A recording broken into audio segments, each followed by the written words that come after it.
Assam high school চৰকাৰী যিটো সন্থা, এই সন্থাটোক আমি কোনো ধৰণৰ দায়িত্ব দিয়া নাই যে আমাৰ সমস্যাটো লৈ তেওঁলোকে শিক্ষামন্ত্ৰীৰ ওচৰত গৈ আলোচনা কৰক। এতিয়া আমি জানিব পৰা মতে যে শিক্ষামন্ত্ৰী মহোদয় তেখেতসকলক জৰুৰীভাৱে অহাকালি নিমন্ত্ৰণ কৰা বুলি আমি গম পাইছোঁ।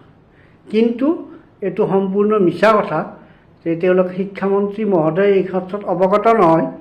শিক্ষামন্ত্ৰী মহোদয়ৰ কাৰ্যালয়ৰ পৰাই তেখেতসকলৰ আবেদন মৰ্মে হয়তো তেওঁলোকক আলোচনাৰ কাৰণে নিমন্ত্ৰণ কৰিছে।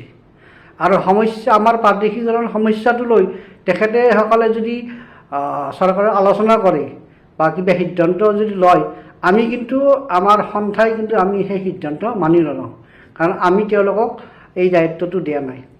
আৰু অসম হাইস্কুল শিক্ষক সন্থা চৰকাৰী যিটো সন্থা, এই সন্থাটোৱে যি দাবী উপসমিতি গঠন কৰিছে ভেঞ্চাৰ হাইস্কুল সন্থাৰ কেইজনমান শিক্ষকক লৈ, আমিতো কেতিয়াও কোৱা নাই যে আপোনালোকে এখন দাবী কমিটি গঠন কৰক।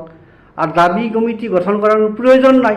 আৰু এই দাবী কমিটি কোনদিনা চৰকাৰৰ ওচৰত আন্দোলন কৰিছে বা অনশন কৰিছে বা তেওঁলোকে চৰকাৰৰ ওচৰত মানে প্ৰত্যাহ্বান হিচাপে থিয় দিছে। এতিয়া কথা হ'ল এওঁলোকে আমাৰ যিটো সমস্যা, আমাৰ সমস্যাটো তেওঁলোকে কেনেধৰণে সমাধান কৰিব? কাৰণ অসম হাইস্কুল সন্থাৰ 120টা সমস্যা আছে। তেওঁলোকে সেইখিনি সমস্যা আলোচনা কৰক চৰকাৰৰ লগত। আমি তেওঁলোকক স্বাগতম জনাইছোঁ আৰু আমি সেইটোত বেয়াও নাপাওঁ আৰু আমাৰ বিৰোধিতা নকৰোঁ। কিন্তু আমাৰ সমস্যাটো তেওঁলোকে কেনেকৈ সমাধান কৰিব? কাৰণ আমাৰ সমস্যাটো LP to কলেজ সকলো শিক্ষক আমাৰ লগত জড়িত আছে আৰু সকলো শিক্ষক উপকৃত হোৱাকৈ আমি চৰকাৰৰ ওচৰত আমাৰ আলোচনাটো আমি উপস্থাপন কৰিম বা আমাৰ সমস্যাটো আমি উপস্থাপন কৰিম। এই ক্ষেত্ৰত অসম হাইস্কুল সন্থাই আগবাঢ়ি আহিব নালাগে বা আমি তেওঁলোকক ঠিকাও দিয়া নাই। এতিয়া কথা হ'ল কি, আমি চৰকাৰৰ ওচৰত আজি বহুদিন ধৰি আন্দোলন, অনশন, ধৰ্মঘট এই কাৰ্যসূচীবিলাক কৰি আছোঁ। আৰু এই ক্ষেত্ৰত মাননীয় মুখ্যমন্ত্ৰী মহোদয়ে শেহতীয়াকৈ মিডিয়াত প্ৰকাশ কৰিছে যে 1/1/2006 চনৰ আগত প্ৰতিষ্ঠিত বিদ্যালয়সমূহ, যি বিদ্যালয়ৰ যিকোনো এটা তথ্য গভৰ্ণমেণ্ট ৰিলেটিভ তথ্য থাকিলে বিদ্যালয়খন প্ৰাদেশিকৰণ হ'ব। আৰু এই কথাখিনি মুখ্যমন্ত্ৰী মহোদয়ৰ এই বক্তব্যটো অসমবাসী ৰাইজে সন্তুষ্ট হৈছে আৰু অসমৰ ৰাইজে ভাবিছে যে এইবাৰ বিদ্যালয় প্ৰাদেশিকৰণ হ'ব। কিন্তু সিদিনা বিধানসভাত যি সংশোধনী বিধেয়ক উপস্থাপন কৰিলে তাৰ ধাৰা উপধাৰাসমূহৰ কিন্তু কোনো সলনি হোৱা নাই। 17-18 আইনৰ যিটো ধাৰা উপধাৰা আছে সেইবিলাক একেধৰণেই আছে। তেতিয়াহ'লে কেনেকৈ সমস্যাটো সম্পূৰ্ণৰূপে সমাধান হ'ব?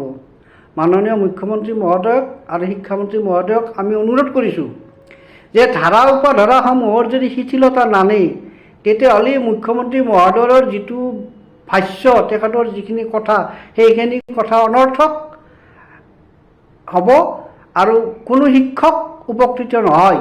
যদিহে ধাৰা উপধাৰা বিশেষকৈ আমাৰ কেইটামান দাবী সংশোধন কৰাৰ কাৰণে আমি চৰকাৰৰ অনুৰোধ জনাইছোঁ যে আমাক আলোচনাত মাতি, আমাৰ লগত আলোচনা মাতি আমাৰ সমস্যাটো আমিহে জানিম। আমাৰ সমস্যা, আমি কি কষ্ট পাই আছোঁ, আমি কি বেদনা পাই আছোঁ, আমিহে জানিম। অসম হাইস্কুল সন্থা আমাৰ বেদনা তেওঁলোকে বুজি নাপায়। তেওঁলোকৰ বহুত সমস্যা, তেওঁলোকে সমস্যাটো সমাধান কৰিব পৰা নাই, আমাৰটো কেনেকৈ কৰিব? আমাৰ মূল সমস্যা, আমাৰ ধাৰা উপধাৰাকেইটা মাননীয় মুখ্যমন্ত্ৰী মহোদয় আৰু শিক্ষামন্ত্ৰী মহোদয় ক'ব বিচাৰিছোঁ, যদি প্ৰাদেশিকৰণ কৰিব বিচাৰিছে, যদি পদ প্ৰাদেশিকৰণ কৰাৰ ইচ্ছা আছে, তেতিয়াহ'লে আমাৰ দাবী বা আমাক মাতক। এই আইন সংশোধনী ব্যৱস্থাটো সম্পূৰ্ণৰূপে শুদ্ধ কৰক।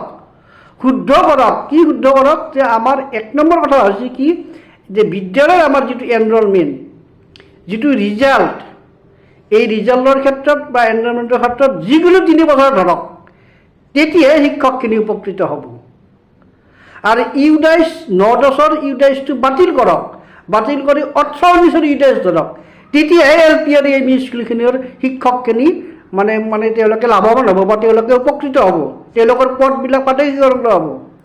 আৰু শিক্ষক নিযুক্তিৰ যিটো জইনিং 6 বছৰ ধৰক 31/12/2010 হ'লেনি 31/12/2018 ধৰক, তেতিয়াই শিক্ষকখিনি উপকৃত হ'ব। আৰু এইখিনি যদি কৰিব পাৰে তেতিয়াই ভেঞ্চাৰৰ যিটো সমস্যা, এই সমস্যাটো সমাধান হ'ব বুলি আমি ভাবোঁ। আৰু এইখিনি যদি নকৰে, যদি 17-18 আইনৰ ধাৰা উপাধাৰা শব্দবিলাক যদি একেই থাকিব, তেতিয়াহ'লে মুখ্যমন্ত্ৰী মহোদয়ৰ যিটো ভাষণ, যিটো বক্তব্য মিডিয়াত দাঙিছে, সেইটো অনৰ্থক হ'ব। ৰাইজে বুজি পাব যে ভিতৰে ৰংধং, বাহিৰে ৰংধং, ভিতৰে কাৱা ভেদেলি একো নাই। গতিকে আমি মাননীয় মুখ্যমন্ত্ৰী মহোদয়ক আৰু শিক্ষামন্ত্ৰী মহোদয়ক আমি আহ্বান জনাইছোঁ, অনুৰোধ জনাইছোঁ যে এই সমস্যাটো সমাধান কৰাৰ ক্ষেত্ৰত আমাৰ সৈতে আলোচনা কৰক। আমি নিশ্চয় আমি চৰকাৰক আমি সহযোগ কৰিম। আমাৰ সমস্যাটো সমাধান কৰাৰ ক্ষেত্ৰত আমি চৰকাৰক যিমানখিনি পাৰোঁ আমি সহযোগ কৰিম। আৰু আশা কৰোঁ আমাৰ সমস্যাটো চৰকাৰে বুজি পাইছে আৰু বুজি পাই বা আমাৰ যিটো দাবী, ন্যায্য দাবী, সেই ন্যায্য দাবী মাননীয় মুখ্যমন্ত্ৰী মহোদয়ে বুজি পাইছে। সেইবাবে বছৰৰ শেষত হ'লেও এই আইন সংশোধনীৰ ব্যৱস্থা লোৱাৰ কাৰণে আমি আমাৰ তৰফৰ পৰা মাননীয় মুখ্যমন্ত্ৰী মহোদয় আৰু শিক্ষামন্ত্ৰী মহোদয়ক অশেষ ধন্যবাদ জনাইছোঁ। আৰু এই ধাৰা উপধাৰাসমূহ সংশোধনীৰ ব্যৱস্থাৰ সংশোধনী কৰাৰ কাৰণে আমাৰ সৈতে যাতে আলোচনা কৰি এটা সুন্দৰ পদক্ষেপ হাতত লৈ এই দুৰ্ভগীয়া শিক্ষকখিনিৰ মংগল কৰে। ধন্যবাদ।